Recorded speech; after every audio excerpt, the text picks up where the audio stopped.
This morning I have 3 points. The first one is called delayed promise, question mark. The second one is what's so funny, question mark. And one-time decision, question mark. So they're all questions. I don't know why my sermon points ended up as questions, but that is what it is.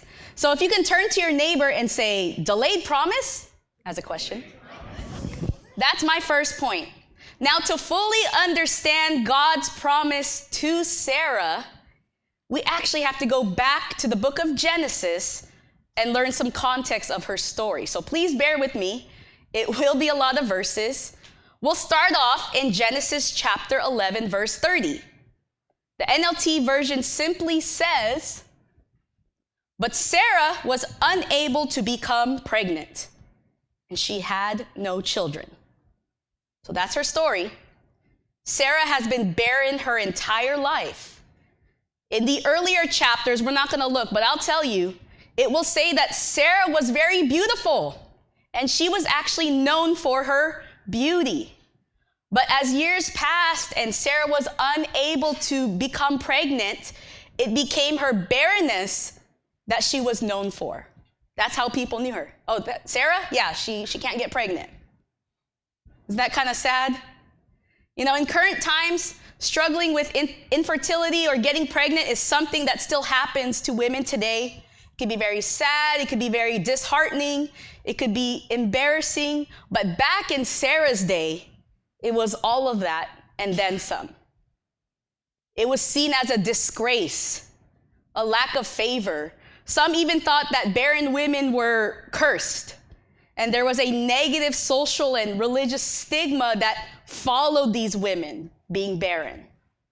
That was Sarah's situation, unable to become pregnant. You could see how discouraging this could be for a woman.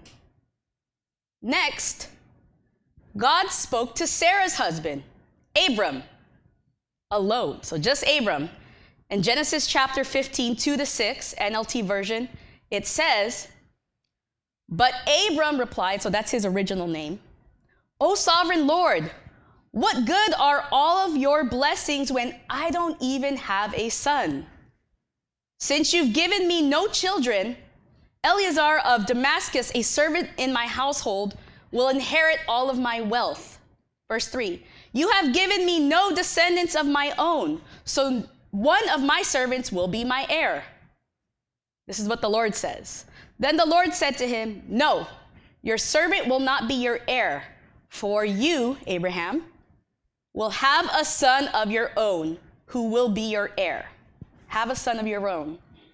Then the Lord took Abram outside and said to him, look at the sky and count the stars if you can. That's how many descendants you will have.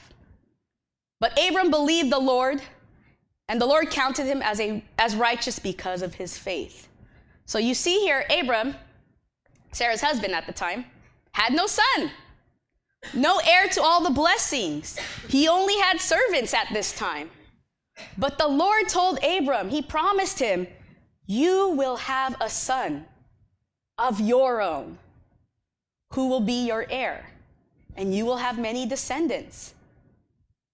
Now, put yourself in Sarah's position as his wife. She heard about this, that my husband is supposed to have his own son. Sarah probably felt the pressure, right? She knew God promised Abraham a son of his own, but yet Sarah still remained unable to conceive a child. Now look what happens next. Now Genesis chapter 16, stick with me again. This is 1-3. This is where the drama starts. You guys like drama? This is better than any novel. I'm just kidding. This is the... All right. Now Sarai, so that's her original name, Abram's wife, had not been able to bear children for him, but she had an Egyptian servant named Hagar. So Sarai said to Abram, the Lord has prevented me from having children. Go and sleep with my servant. Ooh. Perhaps I can have children through her, like a surrogacy, I guess. And Abram agreed with Sarah's proposal, her plan. So Sarai, Abram's wife, took Hagar, the Egyptian servant, and gave her to Abram as a wife. was Sarah's plan. She was unable to get pregnant to give Abram a son of his own, like God said. So Sarah let her servant sleep with her husband, Abram. Yes, that happened. And Hagar, her servant, became pregnant with Abram's child. Who wants to hear more drama? Genesis chapter, the same chapter, verses 5 to 6. Then Sarai said to Abram, "This is all your fault. I put my servant into your arms, but now that she's pregnant, she treats me with contempt. The Lord will show you who's wrong, you or me." Abram replied, "Look, she is your servant, so deal with her as you see fit." Then Sarai treated Hagar so harshly that she finally ran away. Look what happened. This was some drama, right? Everyone is mad at everyone. It's like One Tree Hill, right? Well, that's just my generation. But Sarah's reaction to God's promise not being fulfilled yet was that she started to grow impatient. I'm sure the doubts were coming in since she was still not able to get pregnant. She might be thinking, wait, does God's promise to Abraham that he would have his own son, does that include me?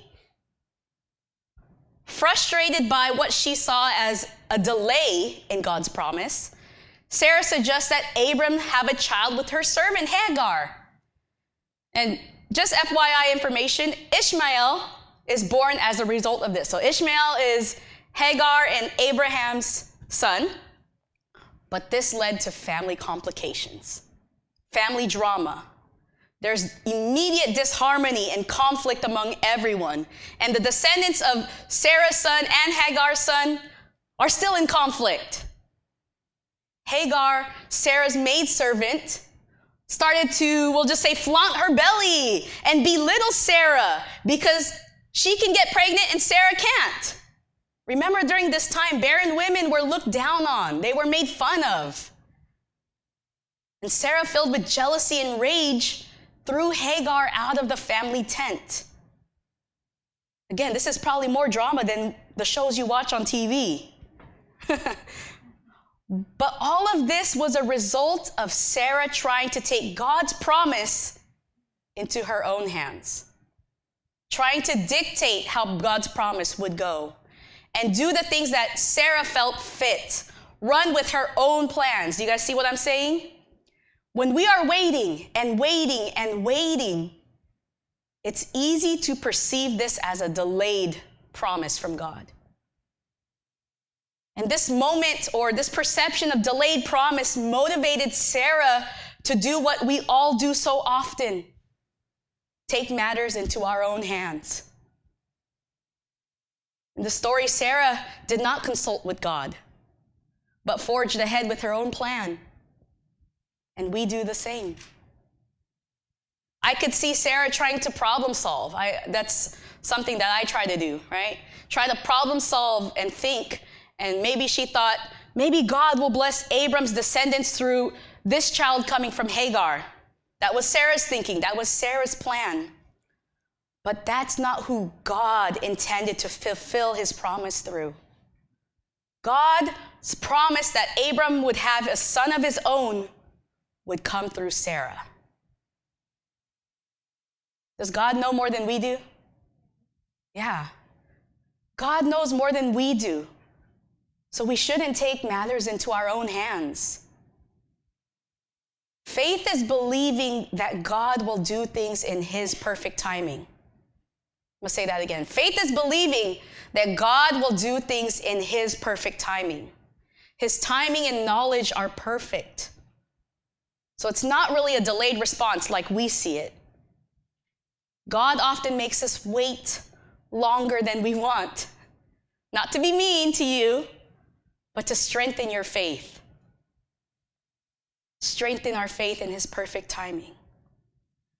We relate to Sarah because at this moment her faith was weak, and just like our faith can be at times, or even right now our faith is weak, We faltered in our faith. We too have become discouraged in our current situations. We've given up on praying for something or someone. We've questioned the effectiveness of the power of God. We feel like God has forgot us. Or sometimes when God gives a promise, we feel like it's going the opposite of what he promised. All things that Sarah felt, we feel it too. And Sarah decided that God was taking too long to give her a child. She became desperate. She set forth her own plan. And you see, like Sarah, sometimes we can mess things up. But Sarah isn't alone. We all mess up. We go to fix-it mode. We run ahead of God and his plan. But God, our God, forgives. He has grace for us. And we have faith and know that our God is the planner in this situation. Amen? Not us. You see that Sarah's story of faith is nowhere near perfect. She messed up. She did something, ahead of God. But that's not the end of the story. My next point is, what's so funny? Turn to your neighbor and say, what's so funny? Like I said, this is not the end of Sarah's story. Hopefully you're caught up on where the story is right now. Let's read when Abraham first hears that the promise to have his own son will be through his wife Sarah. So this is Genesis chapter 17, verses 15 to 17. It says, "Then God said to Abraham, regarding Sarai, your wife, her name will no longer be Sarai, but now her name will be Sarah. And I will bless her and give you a son from her. Yes, I will bless her richly, and she will become the mother of many nations. Kings of nations will be among her descendants." Then Abraham bowed to the ground, but he laughed to himself in disbelief. "How could I become a father at the age of what? 100, he thought. And how can Sarah have a baby when she is what? 90 years old. Wow.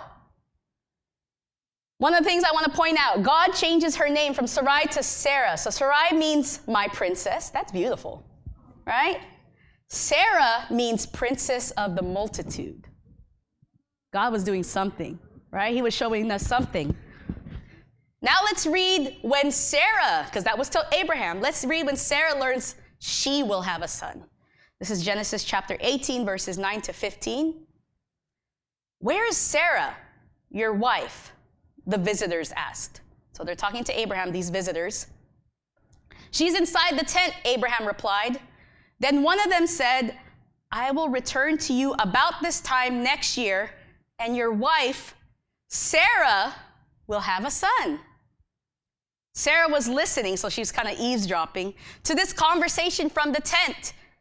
Verse 11 says, "Abraham and Sarah were both very old at this time, and Sarah was long past the age of having children." So she laughed silently to herself and said, "How could a worn-out woman like me enjoy such pleasure, especially when my master, my husband, is also so old?" Then the Lord said to Abraham, "Why did Sarah laugh? Why did she say, 'Can an old woman like me have a baby?'" Look at verse 14. "Is anything too hard for the Lord? I will return about this time next year, and Sarah will have a son." Verse 15 is kind of funny. "Sarah was afraid, so she denied it, saying, 'I didn't laugh.' But the Lord said," no, you did laugh. God knows it all, right? These passages make me laugh. Look at Abraham and Sarah's reactions to God's promise. God says, "You will have a son through Sarah." Abraham went to the ground and started to laugh to himself in disbelief. He was probably rolling on the floor laughing, right?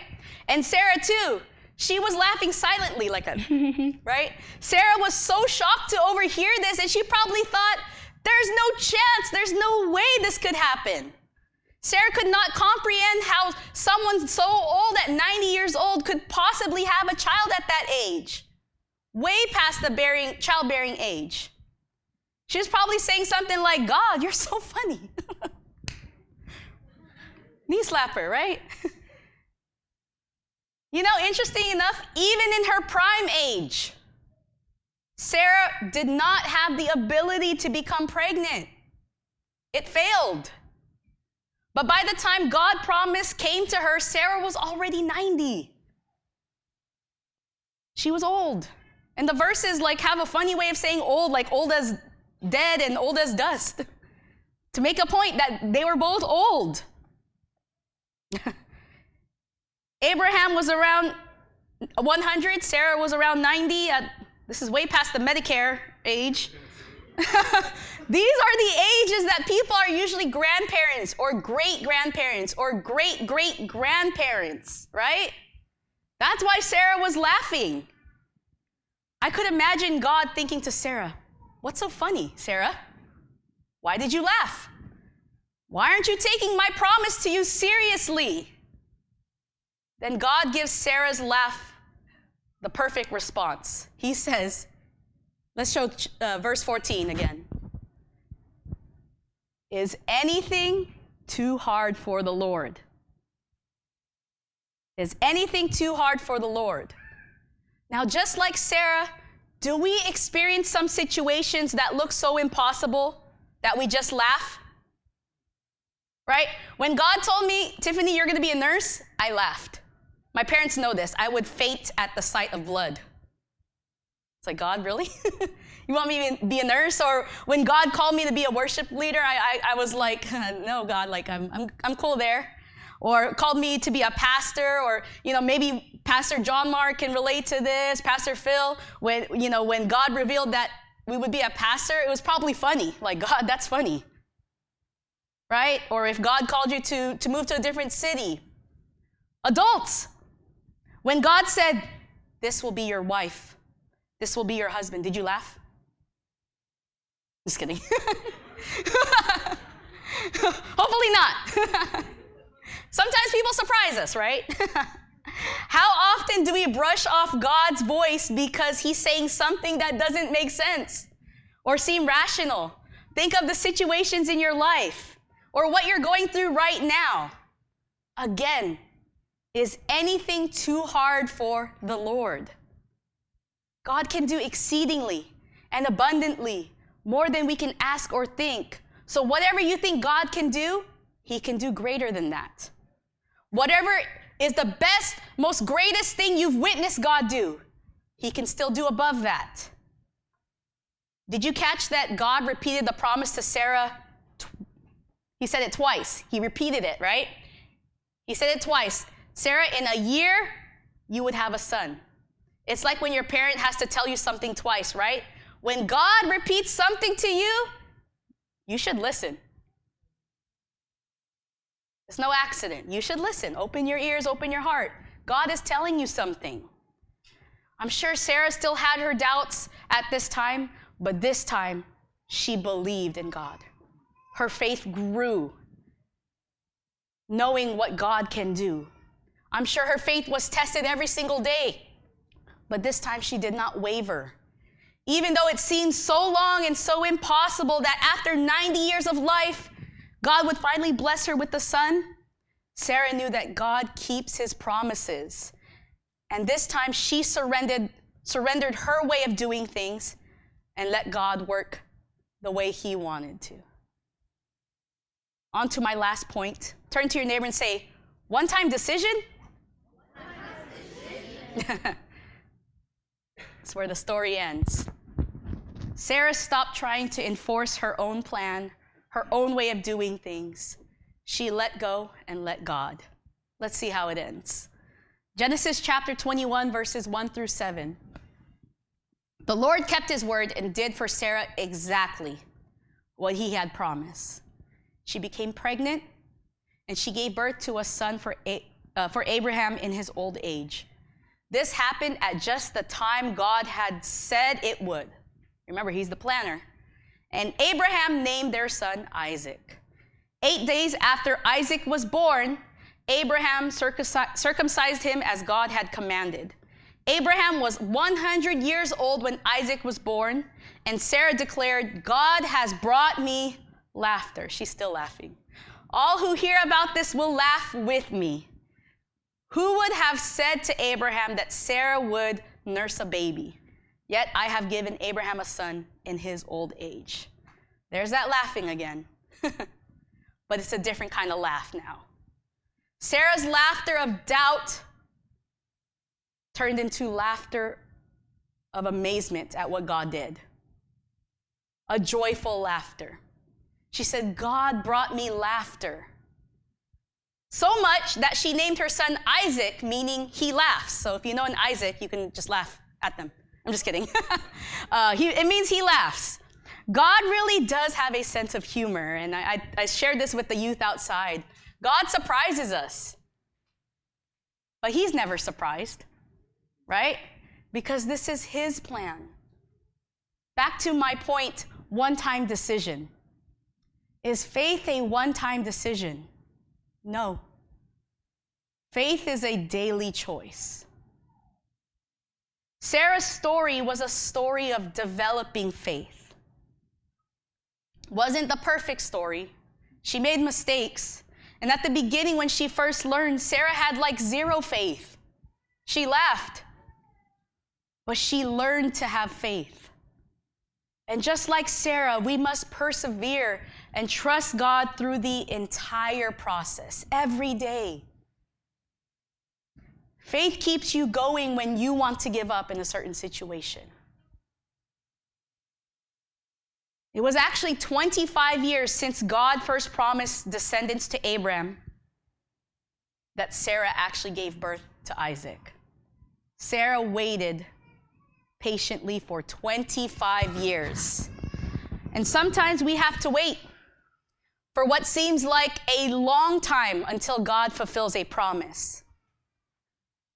But Sarah's legacy of faith lives on, encouraging us believers to trust in the Lord even when the circumstances appear impossible. Just as Sarah learned from her experience that God keeps his promises, we can do the same. Sarah, like us, is a sinner who has failed at times. We mess up too. But her faith grew and she became confident in faith in the promises of God and who he is. If God could get Sarah out of that, he can get you out of whatever you're going through right now. It's about trusting in God, even when the path is unclear or it looks humanly impossible. It's about learning to develop faith and trust in God's perfect timing and not looking at it as a delayed promise, but God is strengthening our faith. It's looking at him and letting God do his way and understanding that is far better than how we would do things. Seeing that the identified obstacle of Sarah was her age. But Sarah's old age was no obstacle to God. That's your obstacle, not God's. The situation you're in right now could be your faith builder, could be what is strengthening your faith in him. Whatever you're in right now, I encourage you to continue to walk in faith. Faith can overcome any doubts or fears that we may have, and faith is not a one-time decision, it's a daily choice. Even if during that period where the promise is not fulfilled yet, we continue to have faith every day. Because in God, there's always hope. And that inspires us to finish the race. Waiting. What do you do while you wait? While you wait, you worship. Don't worry, you worship. What do you do while you wait? You don't panic, you pray. Christian life is not passive. There's plenty of things that God calls us to do during our waiting period. But we still must have faith. Don't put God in a box. He's all-powerful and can do the impossible. And sometimes as Christians, we live our lives as if God doesn't exist. We don't acknowledge him. We don't go to him with our problems. Our God is not small, nor is he short-sighted. The true nature of God, his characteristics, is our motivation and encouragement to choose to have faith in him in our situations. I said this earlier, a lot of people believe in God, but then stop there. Do you step out in faith and believe in his power? Believe that he can change your situation. Believe that he can make the impossible possible.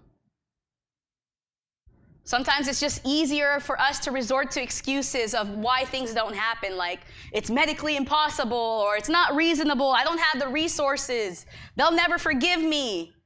But remember, that's your obstacle, not God's. Is anything too hard for the Lord? Can I call up the worship team?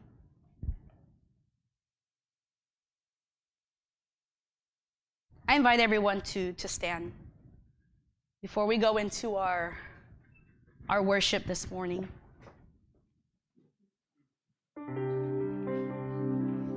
We're going to sing the song, Do It Again. And just like God did the impossible with Sarah, he can do it again for you. You might not be in the same situation as Sarah, or maybe you are. But I'll leave you with this. Is anything too hard for the Lord? I pray that as we're worshiping, as we're talking with God, we're meeting with him, we do the hardest thing that we could ever do. We give up our control. We give up trying to take matters into our own hands, trying to do our own plans, trying to get ahead of God. And instead, we develop our faith, we strengthen our faith, we put our faith into the one that plans, to the one that knows better than we do.